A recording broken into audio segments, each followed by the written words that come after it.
Črnomaljci pri Akrapoviču, zeleni naložbi za osnovno šolo Žužemberk, 60 let dolenjske podružnice farmacevtskega društva.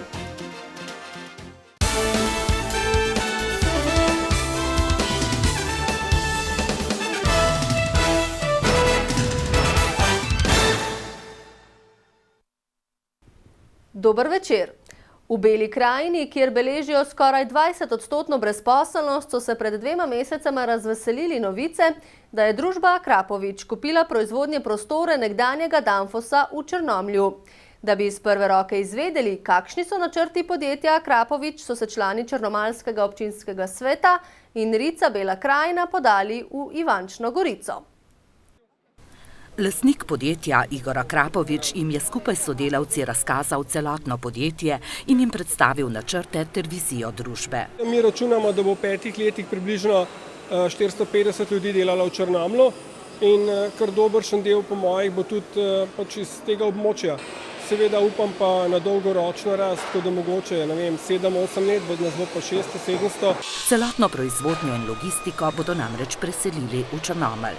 V Ivančni Gorici pa bodo ostali uprava, razvoj in livarna, ki jo nameravajo širiti, pravi Akrapovič.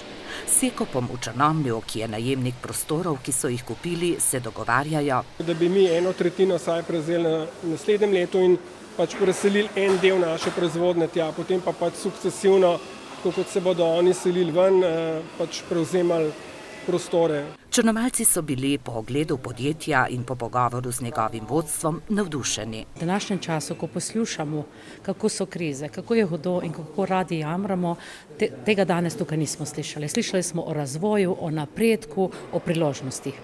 In upam, da bo nekaj podobnega se zgodilo v Beli krajini. Res, da se bo verjetno veliko zaposlenih v Ivančni Gorici odločilo, da se bodo vozili na delo v Črnomelj, a zagotovo bodo že ob vseh 3 fazah selitve proizvodnje v Črnomelj zaposlovali tudi v Beli krajini, pravi Akrapovič. Tako da več kot zadovoljni smo lahko s temi odgovori za željo, da se tudi to vse uresniči in da se trg bistveno ne manjša za njegove proizvode. V družbi Akrapovič, ki je svetovno znani proizvajalec izpušnih sistemov, so optimistični, saj v prvih 9 mesecih letošnjega leta beležijo 17% rast. Lotevajo pa se tudi novih poslov na področju medicine in letalske industrije. V osnovni šoli Žužemberk načrtuje tamkajšnja občina 2 zeleni naložbi. Zgradbo naj bi ogrevala kotlovnica na lesno biomaso, na strehi šole pa nameravajo postaviti sončno elektrarno. Za oba projekta mora občina na javnih razpisih še izbrati izvajalca. S kotlovnico na lesne sekance bodo prispevali k uporabi cenejšega energenta, hkrati pa bodo zadostili novi zakonodaji z področja ekologije, poudarja direktor tamkajšnje občinske uprave. Predvideva se, da naj bi bilo po nekih ocenah, da naj bi šola s tem prišparala nekje 20% pri ogrevanju. Poleg tega je zelo pomembno, da občina pri tem ne bo prispevala nič, ampak bo celotno investicijo kril potencialni, se pravi, izvajalec. Gre namreč za sistem javno-zasebnega partnerstva, po kateremu projekt vloži zasebni vlagatelj, naložba pa po dogovorjenem času preide v last občine. Kakšen bo ta dogovor, za zdaj še ni znano. Sicer pa bodo po sistemu javno-zasebnega partnerstva poskrbeli tudi za postavitev 50-kilovatne sončne elektrarne. V celoti naj bila investicija krita se strani izvajalca, občina pa bi dobila procent od dobavljene elektrike, se pravi cene, ki bi jo izvajalec oziroma služnostni upravičenec dobil od cene elektrike. Sončna elektrarna naj bi se raztezala na 400 kvadratnih metrih površine. Zaradi rebalansa proračuna in pomankanja denarja so v občini Straža prekinili projekt energetske sanacije telovadnice oziroma celotne osnovne šole Vavta vas. Glede na popis del, ki bi jih bilo treba storiti, je končen predračun presegel predvideno višino potrebnih sredstev, pravi župan Alojz Knafelj. Z vsemi prerazporeditvami, ki jih imam kot župan možnost narediti, nam je zmanjkalo nekje okrog 30 do 40 tisoč evrov, kajti celotna adaptacija naj bi stala nekje okrog 315 tisoč evrov. Osnovnošolci bodo na sanacijo šole tako čakali vsaj še do naslednjih poletnih počitnic. So pa na občini sicer že razmišljali o prijavi na nov razpis, še dodaja župan. Mednarodni program Varnost in mobilnost za vse, katerega nosilec v Sloveniji je novomeški Revoz, je požel velik uspeh, saj je skupina učencev iz ljubljanske osnovne šole Mirana Jarca zmagala ne le pri nas, ampak tudi na sklepni prireditvi v Parizu. Danes so tako napovedali novo sezono programa. Gre za družbeno odgovoren projekt skupine Renault. Revoz ga v sodelovanju z Javno agencijo Republike Slovenije za varnost prometa, Svetom za preventivo in vzgojo v cestnem prometu izvaja 6. leto. Predvsem smo ti dimenziji varnosti dodali tudi trajnostno mobilnost. Torej, kako kljub temu, da omogočimo mobilnost vsem prebivalcem, hkrati skrbimo tudi za odgovoren odnos do našega okolja. Doslej je v programu sodelovalo 400 slovenskih šol, lani 50, med njimi pa je s svojim inovativnim projektom zmagala skupina iz ljubljanske osnovne šole Mirana Jarca. Po njihovem predlogu so dvosmerno ulico pred šolo spremenili v enosmerno. Ker s tem bi definitivno zmanjšali promet, s tem pa zvočno in zračno onesnaženje. Vozniki bi brez zastojev vozili po ulici, učenci bi bili na manj prometni cesti bolj varni. Dobili smo tudi dovolj prostora za dodatna parkirišča. Uredili pa so tudi klančine za invalide. V program so sicer vpete številne organizacije. Od občinskih svetov za preventivo, učiteljev, mentorjev prometne vzgoje, potem na nacionalni ravni nevladnih organizacij, lokalnih oblasti, ki morajo nekako sodelovati zraven pri izvedbi, in seveda otrok in staršev, ki so tu dejansko najbolj aktivno vpleteni. Ključno je, da s programom pomembno prispevajo k ozaveščanju osnovnošolcev o varnosti v prometu in odgovornem ravnanju z okoljem, dodaja Markljeva. Dolenjska podružnica Slovenskega farmacevtskega društva letos praznuje 60 let.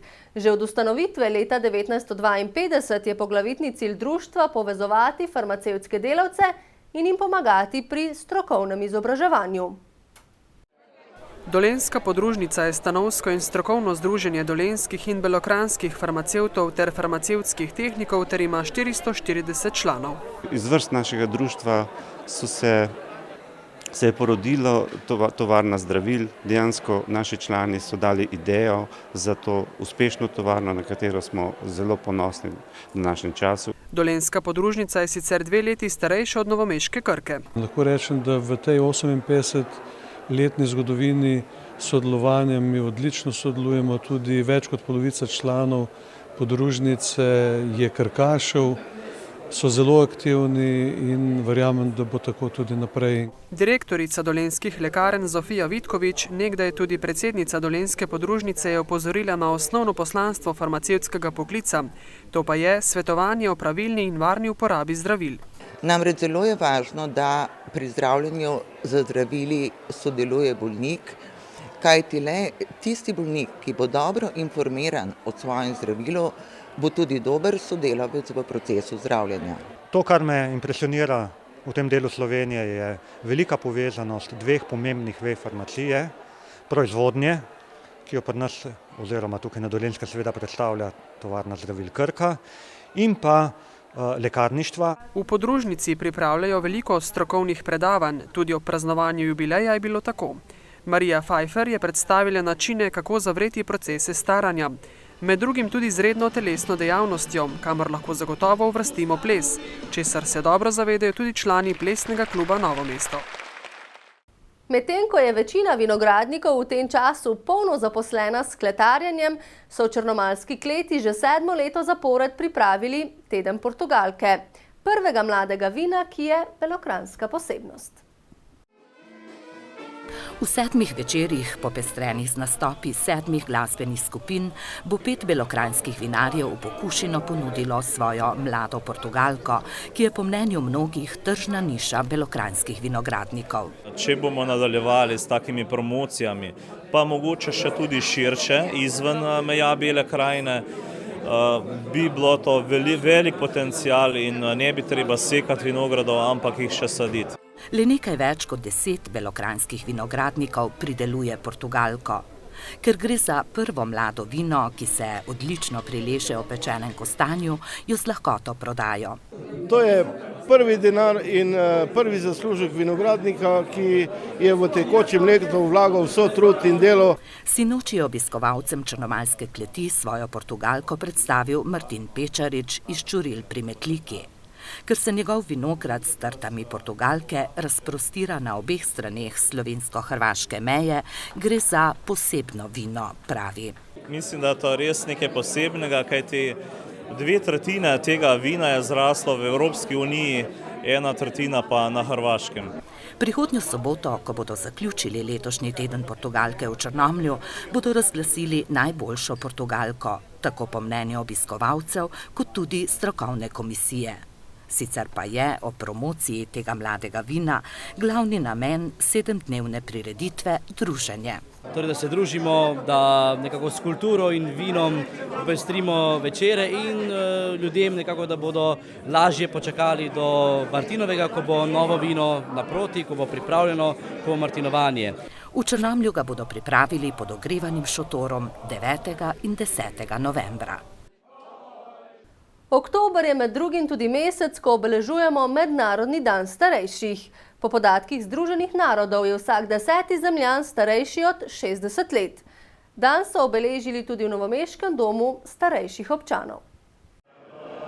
Oktober je prvi zares jesenski mesec, a zbrani so se spominjali še ne tako oddaljenih poletnih dni. Smo se pač letos odločili, da bomo imeli večer sivke, Dalmacije, kjer sivka raste, in pa seveda večer dalmatinskih pesmi. Sivka je čudovita bilka, ki ima opojen vonj in prav lepo cveti. Seveda pa ima tudi zelo veliko zdravilnih svojstev, s katerimi smo danes seznanili stanovalce doma starejših občanov. Večer so jim polepšali pevci Šentjernejskega okteta.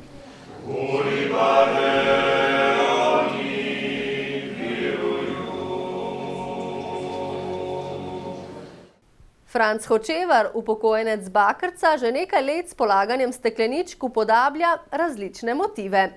Tako je doma med drugim zgradil uto in drevo obdal s stekleno vazo. Načrtov pa mu tudi v prihodnje ne manjka. Na zamisel, da bi tako preživljal prosti čas, je prišel pred leti, ko je v enem izmed časopisov videl, da je nekdo naredil hiško iz litrskih steklenic. Sam se je odločil, da bo poskusil ustvarjati z 2-decilitrskimi stekleničkami. Na 3 sem vzel 4, da mu probam tam gor pri tistle garaže. In sem rekel, bemo kalesa na bom prišel do koncem kul. Potem sem pa še zbiral, da sem na vrsta naredil. Ajde, sem mu še druge izbirati začel. In sem prišel počas do konca. No, zdaj pa, ki imel več kraj izbire, pa gre kar počas naprej.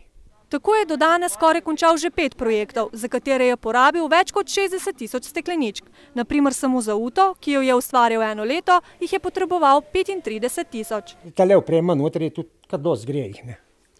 Še strop imam pokrit. Tako lepo. Malo vse sfrizira tu. Tu se sploh zmišlja. Zdaj dela fasado na hlevu, prihodnje pa bi rad iz steklenic zgradil kapelico. In kako se pravzaprav loti dela? Tu sem jaz postavil, pa sem išvasal tele iz pohištvenim železdom. Tu išvasam, tu nič drugega. Temelj sem ulil, pa tleh. Na tu pa gradiš, ne, nič drugega. Sem flaša. Sem nimam iz silikona. Vest o njegovem ustvarjanju se je v teh letih razširila, tako da obiskovalcev ne manjka. Med drugim so se njegove umetnine prišli pogledati tudi iz Nemčije. Vsekakor zanimivo ustvarjanje. Več o njem, pa tudi o turizmu v krajevni skupnosti Ambrus, pa si oglejte v nocojšnji oddaji Turizem in mi ob 8:30 zvečer. Iz novic pa le še nasvidenje.